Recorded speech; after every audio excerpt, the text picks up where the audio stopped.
Oke, bismillahirrahmanirrahim. Assalamualaikum warahmatullahi wabarakatuh. Selamat malam Waalaikumsalam. Ibu-ibu semuanya, apa kabar? Selamat Semoga malam, semuanya sehat ya. baik. Oke, pada malam Alhamdulillah. hari ini kita akan mengikuti kegiatan in-house training. Ini waktunya tidak biasa ya, tapi mudah-mudahan terbiasa karena bagaimanapun kita harus siap untuk belajar kapanpun, dimanapun, dan dengan siapapun. Nah, untuk itu terima kasih atas kehadirannya, atas semangatnya. Semoga kegiatan ini untuk beberapa menit ke depannya akan memberikan hikmat bagi kita semua. Amin. Nah, oke, baiklah langsung saja saya akan mempresentasikan materi kali ini yaitu tentang penilaian asesmen formatif dan sumatif. Oke, saya presentasikan dulu ya.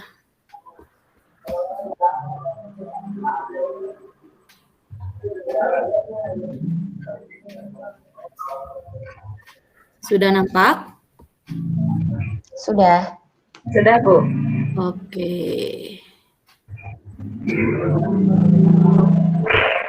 Oke, ini adalah bahasan kita tentang asesmen formatif dan sumatif. Nah, agenda sesi kali ini ada konsep asesmen formatif dan sumatif, kemudian bentuk asesmen dan umpan balik. Kok ada umpan balik ya, ngikutin asesmen formatif dan sumatif? Oke, nanti dijelaskan di akhir ya. Nah, sebelum ke materi, ini ada tebak-tebakan nih supaya refresh dulu nih kita ya. Oke, ada tebakan nih. Siapa yang bisa jawab? Tebak gambar ini membuat bentuk sebuah kata. Baju. Ini gambar apa ini? Batu. Iya, ini bukan kura-kura ya, batu. Nah, huruf T-nya diganti, kalau diganti dengan J, ditambahkan dengan Baju. mi. Nah, ya, Baju oke betul. Terus? Baju merah. Isinya apa ya? Setelah ini gambar apa ya? Pohon. Bunga. Keadaan pohonnya bagaimana? Layu. Nah, jadi? Melayu. Oke, jadi Baju kalau Melayu. dihubungkan? Melayu. Oke, Baju betul. Melayu. Good job. Keren. Baju Melayu. Nah, oke. Ini hanya sebagai umpan ya. Ternyata memang udah siap untuk belajar. Baju Melayu. Oke, lanjut. Sebelum ke konsep asesmen, kita harus mengetahui dulu jenis asesmen. Kalau sebelumnya mungkin kita sudah belajar tentang asesmen diagnostik untuk menilai karakteristik peserta didik. Nah, sekarang yaitu kita fokus ke asesmen formatif dan asesmen sumatif. Nah, apa sih asesmen formatif itu? Nah, di sini ada 3 pendekatan ya, pendekatan asesmen atau penilaian, yaitu asesmen S for learning, kemudian assessment for learning, kemudian assessment of learning. Nah, ini assessment as learning ini adalah assessment sebagai refleksi proses pembelajaran. Nah, biasanya kalau misalkan refleksi berarti ini adalah balikan, ada feedback-nya dalam proses pembelajaran tersebut. Kemudian kalau assessment for learning ini biasanya adalah asesmen untuk perbaikan proses pembelajaran. Nah, lebih ke tujuan. Tujuan apa sih asesmen itu? Yaitu untuk memperbaiki proses pembelajaran. Nah, kalau asesmen of learning, nah ini adalah asesmen sebagai evaluasi pada akhir proses pembelajaran. Nah, selama ini yang kita kenal hanya ada satu asesmen, yaitu asesmen sumatif, dan biasanya itu berupa soal-soal saja, seperti penilaian harian, penilaian tengah semester, penilaian akhir semester. Nah, berupa angka, berupa soal dan angka. Nah, itu adalah asesmen yang selama ini kita lakukan dan lebih dikenal dengan asesmen sumatif. Nah, kenapa di tengah ini ada lingkaran? Nah, ini adalah diharapkan ada peleburan antara asesmen formatif dan asesmen sumatif, yaitu pada tujuan akhirnya yaitu memperbaiki proses pembelajaran. Nah, kalau misalkan diibaratkan ini, asesmen formatif ini adalah asesmen as learning dan asesmen for learning. Sementara asesmen sumatif adalah asesmen of learning. Artinya diberikan di akhir pembelajaran. Tapi kalau asesmen formatif, ini ada yang diberikannya itu selama pembelajaran dan di akhir pembelajaran, dan tujuannya adalah untuk proses perbalikan dan ada refleksi atau balikannya.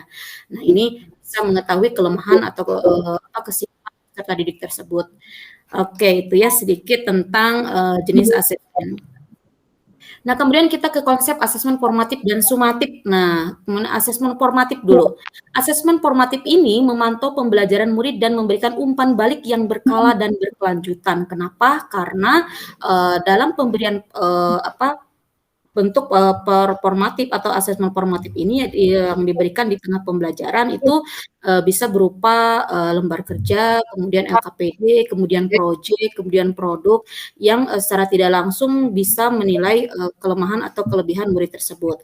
Nah, kemudian bagi murid, asesmen formatif berfungsi membantu murid mengidentifikasi kekuatan dan aspek yang perlu dikembangkan.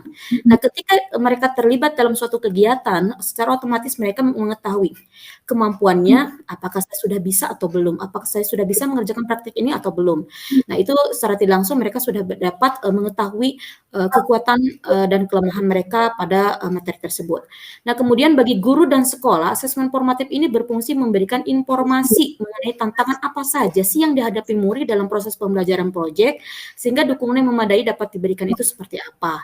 Nah, kemudian asesmen formatif juga dapat diberikan oleh guru, teman, atau diri sendiri. Nah, itu adalah konsep dari asesmen formatif. Nah, bagaimana dengan asesmen sumatif? Pada asesmen sumatif, metode evaluasi yang dilakukan di akhir pembelajaran. Nah, ini di akhir pembelajaran ya. Di akhir pembelajaran ini adalah di akhir bab suatu pembelajaran gitu kan. Bukan pada saat itu, saat proses pembelajaran. Tapi ketika suatu materi sudah diselesaikan 100% gitu kan. Kemudian asesmen sumatif seringkali memiliki taruhan tinggi karena berpengaruh terhadap nilai akhir murid, sehingga sering diprioritaskan murid daripada asesmen formatif. Jadi ini acuannya ke nilai gitu, berupa nilai atau angka. Nah, itu adalah bedanya sumatif dengan formatif. Nah, ini bukan pada proses pembelajarannya, tapi lebih ke nilai akhirnya gitu.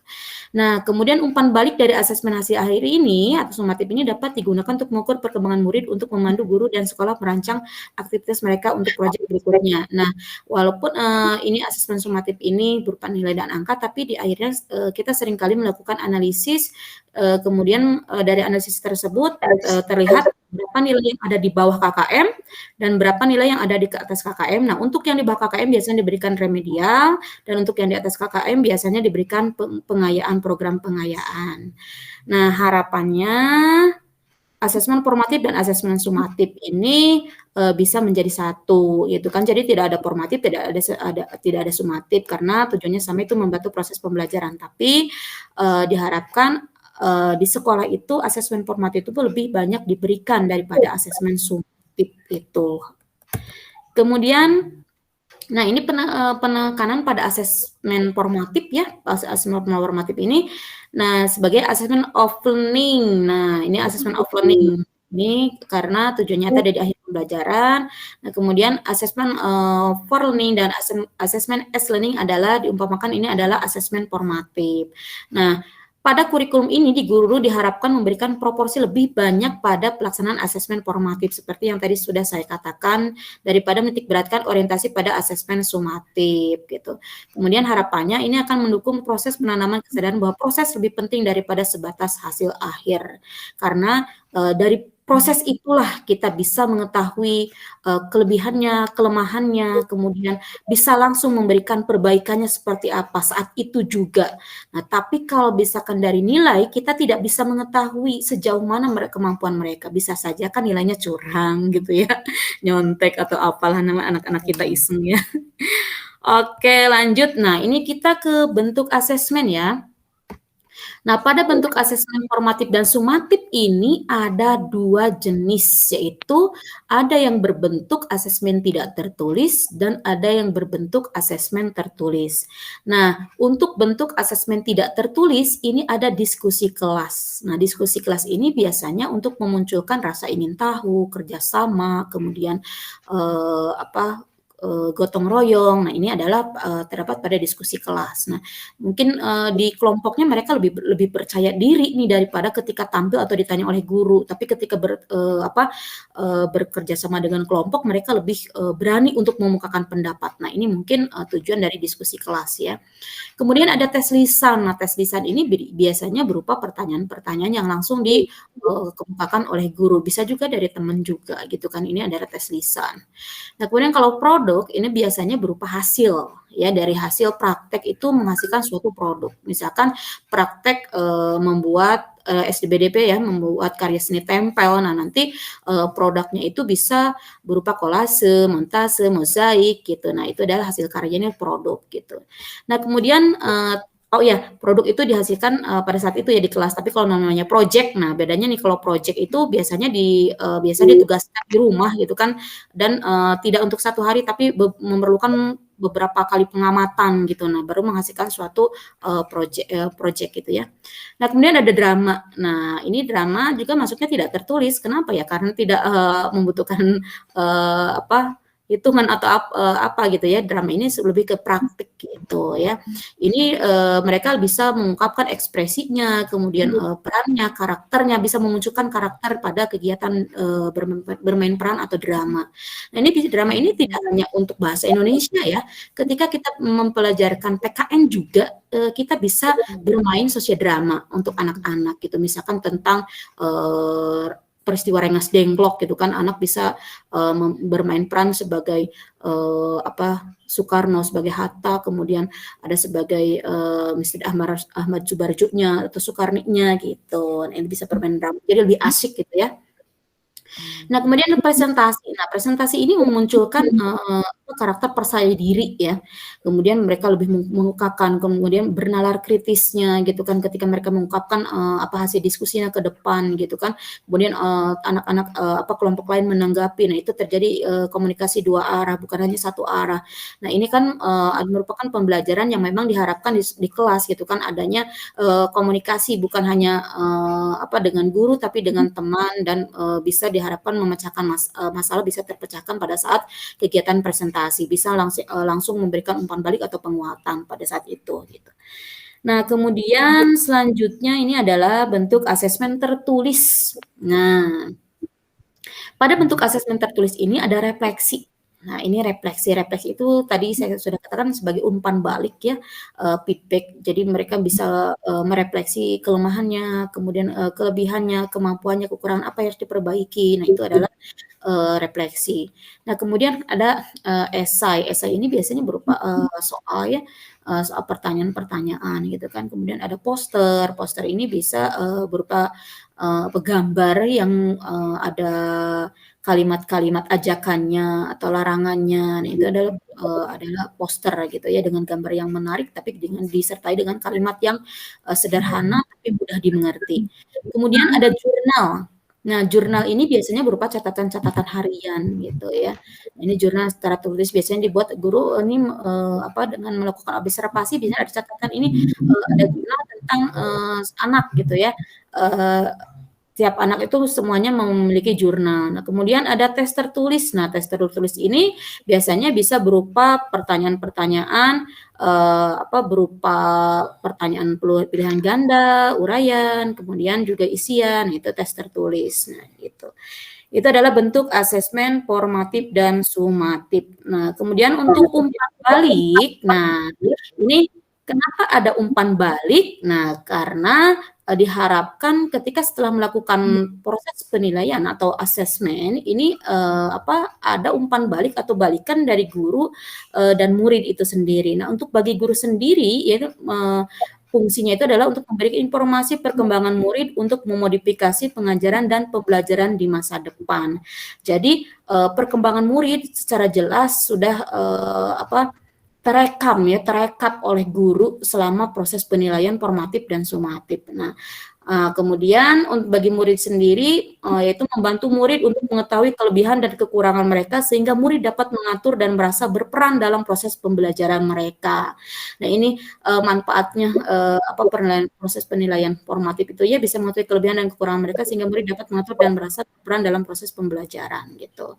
Nah kemudian ada memberikan umpan balik kepada sesama teman, juga memberikan kesempatan bagi murid untuk belajar dari satu sama lain. Nah, ini tadi kegiatan kolaborasi atau kerjasama melalui diskusi kelompok, tanya jawab, ini bisa memberikan kesempatan bagi semua murid, bukan satu murid, bukan ketuanya saja, bukan anggota saja, tapi semuanya diberikan kesempatan untuk belajar satu sama lain. Oke, ini adalah materinya. Ya, terima kasih ya. Singkat, padat, dan semoga jelas ya dan mudah dipahami. Oke. Nah, barangkali ada yang ditanyakan. Relax aja, relax. Sambil ngopi. Iya.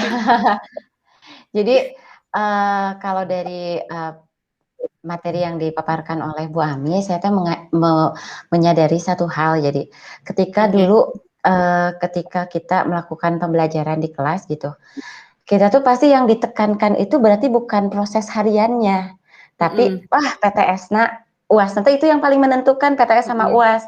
Ternyata dari pemaparan itu sekarang yang harus dititik beratkan bukan PTS atau UAS atau berbentuk sumatif gitu ya, tapi ternyata yang dalam proses pembelajaran yang tadi for sama formatif. Yang S ya, for as learning dan for ya, berarti yang itu ya, assessment for learning dan assessment as learning. Iya, berarti yang selama dalam pembelajaran itu yang harus ditekankan ya. Betul. Berarti ketika kita melakukan, kan sikap juga nih dinilai ya sehari-hari sama kita kan, karena kurikulum 13 dinilai gitu.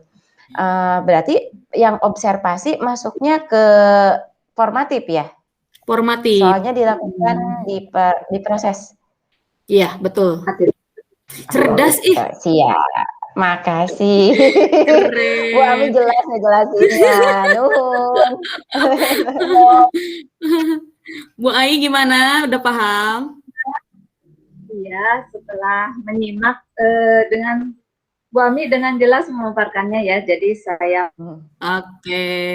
Jadi kalau ulangan harian masuknya sumatif apa formatif? mengerti. Harian sumatif. Di akhir sumatif, oke ya. Karena assessment of learning ya, of learning itu artinya di luar pembelajaran, proses pembelajaran. Bu Ais, saya Bu Ais mah santai dan tapi sudah memahami 100%. Oke. Mau sekalian bertanya, Bu Ami, terkait asesmen formatif dan sumatif. Nah, kalau anak itu diberikan sebuah diberikan sebuah proyek berupa praktek, seperti contohnya ketika mereka dipersilakan membuat percobaan. Nah, kemudian anak itu mempresentasikan. Nah, itu termasuk ke dalam asesmen sumatif atau formatif. Formatif kan tadi ada asesmen formatif yang bentuknya tidak tertulis. Terima kasih Bu Ami. Oke. Oke, terima kasih dan mungkin nanti di akhir setelah kegiatan ini kita akan sama-sama merancang bentuk asesmen formatif dan sumatif itu seperti apa. Mungkin mudah karena selama ini kita memang banyaknya itu bergelutnya dengan membuat soal sumatif gitu ya. Oke, terima kasih untuk pertemuan malam ini. Semoga ilmunya bermanfaat. Kita kembali lagi nanti berjumpa lagi di materi selanjutnya mudah-mudahan ya. Terima kasih. Saya tutup. Wabillahi taufiq wal hidayah. Wassalamualaikum warahmatullahi wabarakatuh. Terima kasih. Waalaikumsalam warahmatullahi wabarakatuh. Terima kasih Bu Ami. Terima kasih.